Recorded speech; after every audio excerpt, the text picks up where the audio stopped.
আমাদের সাধারণ ছাত্রছাত্রীদের শান্তিপূর্ণ যৌক্তিক আন্দোলনে যে সকল ছাত্রছাত্রীরা অংশগ্রহণ করেছিল, বিভিন্ন সময়ে গত জুলাই মাসে বিভিন্ন সংঘর্ষে যে সকল আমাদের সন্তানেরা ছাত্রছাত্রীরা নিহত হয়েছে, পুলিশ বাহিনীর সদস্য যারা নিহত হয়েছে, আমাদের ছাত্রলীগ, যুবলীগ, আমাদের সহযোগী সংগঠনের নেতাকর্মীরা যে নির্মম হত্যাকাণ্ডের শিকার হয়েছে, সেই সকল নিহত বিদেহী আত্মার মাগফিরাত কামনা করছি।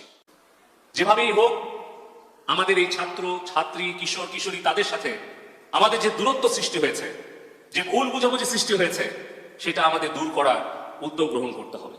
সেটা আমাদের ঘর থেকে করতে হবে, প্রতিবেশীদের সাথে করতে হবে, প্রতিষ্ঠান থেকে করতে হবে। আমাদের ছাত্রছাত্রী ভাই বোনদের তাদের চোখের ভাষা আমাদেরকে বুঝতে হবে, তাদের মনের কথা আমাদেরকে শুনতে হবে। একসময় আমরাও ছাত্র ছিলাম, একসময় আমরাও কিশোর কিশোরী ছিলাম, তরুণ তরুণী ছিলাম। সেই সময়ে আমাদের মনের মধ্যে কিরকম আবেগ অনুভূতি কাজ করত, সেটা আমাদের এখন যারা বাবা মা হয়েছি, আমরা যারা অভিভাবক হয়েছি, শিক্ষক শিক্ষিকা হয়েছি, আমাদেরকে গভীরভাবে উপলব্ধি করতে হবে। আমি মনে করি এই দূরত্ব হওয়ার জন্য ছাত্রছাত্রীদের দোষ নেই, এটি আমাদের দোষ। এই দায় আমাদের, যারা আমরা দায়িত্ব পালন করতে আমরা ব্যর্থ হয়েছি। এই ব্যর্থতা আমাদের এড়িয়ে যাওয়ার কোনো সুযোগ নেই। আপনারা যদি বলেন আমি জেলা আওয়ামী লীগের সহসভাপতি হিসেবে, নাটোর ৩ সিংড়ার সংসদ সদস্য হিসেবে, এই ব্যর্থতা আমার এই নির্বাচনী এলাকার যে ৮৫,০০০ ছাত্রছাত্রী আছে, তারা কেউ রাজপথে না নামলেও তারা কিন্তু সোশ্যাল মিডিয়াতে তারা তাদের মতামত দিচ্ছে, তাদের আবেগ অনুভূতি প্রকাশ করছে সরকারের প্রতি, আমাদের প্রতি, তাদের যে মনোভাব তারা সেটা প্রকাশ করছে। সেখানে কেউ যদি আমরা মনে করি এর জন্য তারা দায়ী, এটা কিন্তু ঠিক হবে না। আমাদের উপলব্ধি করতে হবে যে আমাদের পরিবারে আমাদের সন্তানরা যারা এখন হাই স্কুল কলেজে পড়াশোনা করে, বিশ্ববিদ্যালয়ে পড়াশোনা করে, তাদের চোখের ভাষা আমাদের বুঝতে হবে, তাদের মনের কথা আমাদেরকে শুনতে হবে। আমাদের প্রতিবেশী, শিক্ষা প্রতিষ্ঠান, সেখানে আমাদের রাজনৈতিক নেতৃবৃন্দ, বাবা মা, শিক্ষক, তাদের সবাইকে তাদের সাথে কথা বলতে হবে। তাদের সাথে দূরত্ব যেটা সৃষ্টি হয়েছে, এটা কখনোই তাদের প্রতি কঠিন সিদ্ধান্ত নিয়ে সমাধান করা সম্ভব নয়। সঠিক সিদ্ধান্ত নিয়ে সেটা সমাধান করতে হবে। আমরা যেন কঠিন সিদ্ধান্ত নিয়ে তাদের প্রতি কঠোর শাসনের পথ বেছে না নিয়ে আমরা যদি তাদের প্রতি সংবেদনশীল হই এবং তাদের প্রতি আমরা যদি একটু স্নেহ মমতা নিয়ে তাদের কাছে বসি, তাদের কথা শুনি, তাহলে আমার বিশ্বাস যে অবশ্যই এই ভুল বুঝাবুঝি দূর হবে, এই দূরত্ব দূর হবে। পরেও মাননীয় প্রধানমন্ত্রী জননেত্রী শেখ হাসিনা বলেছেন যে আমাদের দেশের সম্পদের ক্ষতি আমরা পূরণ করতে পারবো, কিন্তু আমাদের তরুণ প্রজন্মের হৃদয়ের যে ক্ষত, সেটা কিন্তু আমরা পূরণ করতে অনেক হয়তো সময় লেগে যাবে। সে কারণে আমি বলতে চাই, আমাদের কারণ যদি দায়িত্বে কর্তব্যে অবহেলার কারণে, আমাদের ব্যর্থতার কারণে যদি আমাদের তরুণ প্রজন্ম আমাদেরকে ভুল বুঝে আমাদের প্রতি ক্ষুব্ধ হয়, তাহলে সেই দোষের শাস্তি আমরা পাই। যদি দায়িত্বের কর্তব্যে আমাদের অবহেলা হয়, যদি আমাদের সেই শাস্তি ভোগ করতে হয়, আমরা সেই শাস্তি ভোগ করতে প্রস্তুত আছি। যে কোনো সিদ্ধান্ত মাথা পেতে নিতে রাজি আছি। কিন্তু আমাদের কষ্ট হয় যখন আমাদের কোনো ভুল বা আমাদের কোনো ব্যর্থতার কারণে আমাদের প্রাণপ্রিয় নেত্রী জননেত্রী শেখ হাসিনাকে দোষারোপ করা হয়, তার বিরুদ্ধে সমালোচনা এবং ষড়যন্ত্র করা হয়।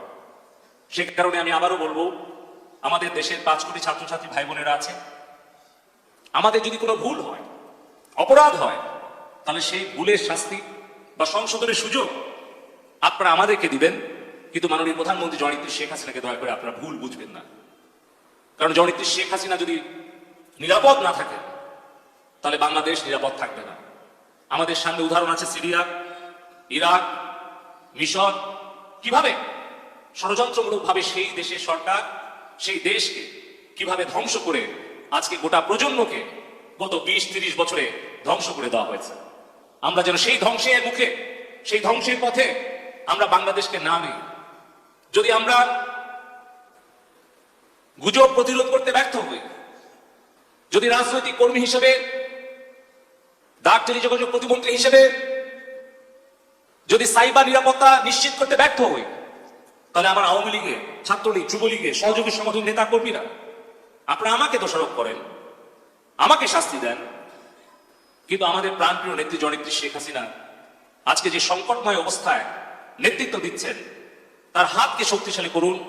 আপনারা ঘরে বসে না থেকে আপনারা প্রতিবেশী পরিবার, শিক্ষা প্রতিষ্ঠান, ছাত্র ছাত্রী, শ্রমিক, মেহনতি মানুষের কাছে গিয়ে প্রকৃত সত্যটা তুলে ধরে তাদের কাছে আমাদের কোনো ভুল ত্রুটি হলে আমরা করজোড়ে ক্ষমা চেয়ে দেশের জন্য, দেশের শান্তি উন্নয়নের জন্য, নিরাপত্তার জন্য আমরা এই দূরত্ব দূর করার চেষ্টা করি। আজকে সকাল থেকে আমরা আমাদের নাটোর জেলার সকল নেতৃবৃন্দের সাথে কথা বলেছি। সভাপতি সাধারণ সম্পাদক সিরাজ ভাই, রমজান ভাই, আমাদের মাননীয় সংসদ সদস্য শিমুল ভাই, এমনকি আমার যিনি নির্বাচনে প্রতিদ্বন্দ্বী ছিলেন সাবেক উপজেলা চেয়ারম্যান শফিক ভাই, তার সাথেও আমি 2 বার কথা বলেছি। আজকে এই সভায় উনি থাকলে ভালো হতো। তবে আমি আত্মবিশ্বাসী যে আমার প্রাণের চরণবিলের সিংড়াতে কোনো সন্ত্রাসী, কোনো দুষ্কৃতিকারী, কোনো দুর্বৃত্ত আমাদের এই শান্তিপ্রিয় সিংড়ার শান্তিকে বিনষ্ট করতে পারবে না ইনশাআল্লাহ।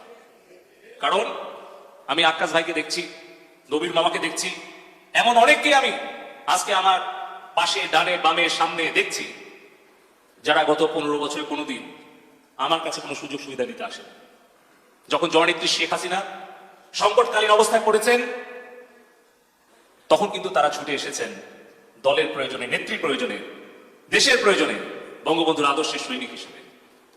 আবারও প্রমাণ হয়েছে বঙ্গবন্ধুর আদর্শের খাঁটি সৈনিকেরা, আওয়ামী লীগের প্রকৃত আদর্শের কর্মীরা, তারা অভিমানী হতে পারে, কোনোদিন বেঈমান হয়।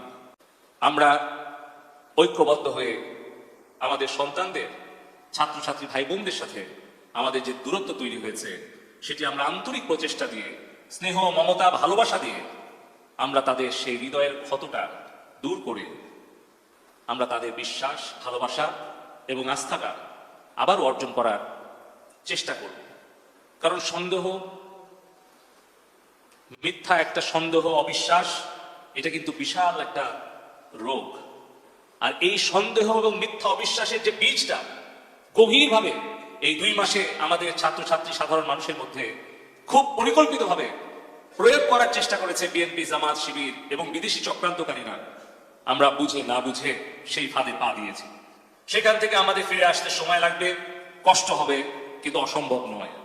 আমি বিশ্বাস করি জননেত্রী শেখ হাসিনা অবশ্যই আমাদের এই ছাত্রছাত্রী ভাই বোনদের, আমাদের সন্তানদের, ভবিষ্যৎ বাংলাদেশের কর্ণধারদের, তাদের যে যৌক্তিক দাবি, তাদের যে হৃদয়ের কথা, চোখের ভাষা উনি বুঝবেন এবং উনি নিজে দায়িত্ব নিয়ে তাদের সাথে আলোচনার মধ্য দিয়ে আমাদের সম্পর্কে তাদের যে ভুল ধারণা আছে, যে সকল অবিশ্বাস, সন্দেহ তৈরি হয়েছে, সেগুলো দূর করে আমরা যারা দায়ী, আমরা যারা দোষী, তাদেরকে শাস্তির আওতায় এনে আমরা যারা ব্যর্থ, আমরা যারা ভুল করেছি, তাদেরকে হয় সংশোধন অথবা বিয়োজন করে বাংলাদেশকে আমাদের ভবিষ্যৎ প্রজন্মের জন্য একটি নিরাপদ, বঙ্গবন্ধুর স্বপ্নের বৈষম্যমুক্ত সোনার বাংলায় পরিণত করবেন।